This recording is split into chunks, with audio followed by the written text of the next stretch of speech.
Hello guys and welcome to another video.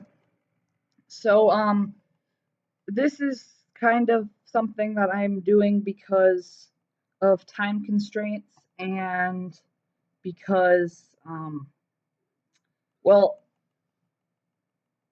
I guess just the inability to finish this.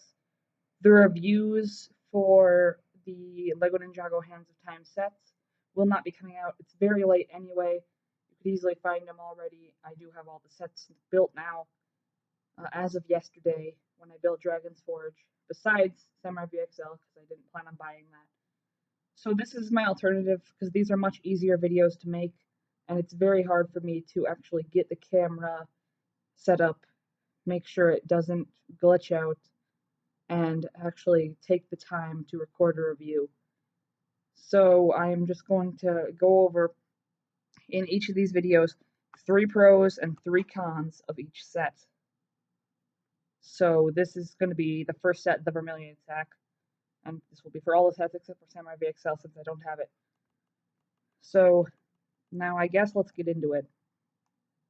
So for pro number 3, it includes, oh, and by the way, there is no order for this. Just because certain things are pro number 1 or con number 1 doesn't mean they're the best thing about the set or the worst thing about the set.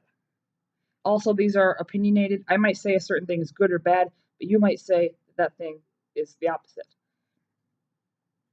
So, that it doesn't mean anything with what I'm saying this.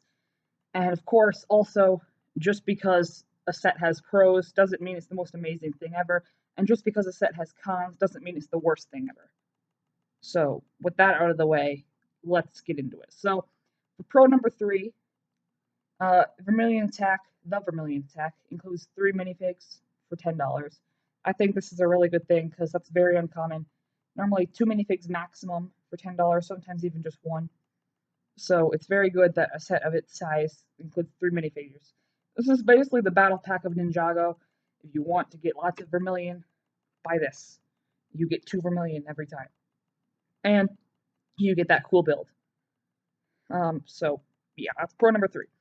Pro number 2, it connects to Dawn of Iron Doom very nicely.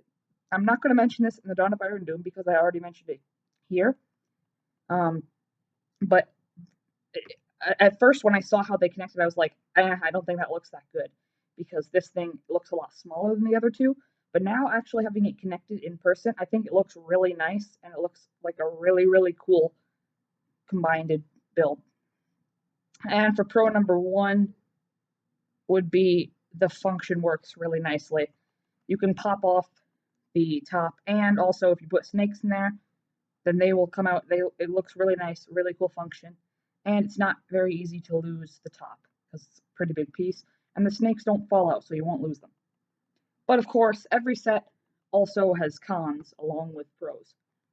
So for con number 3, it's that the snakes are they're just loose.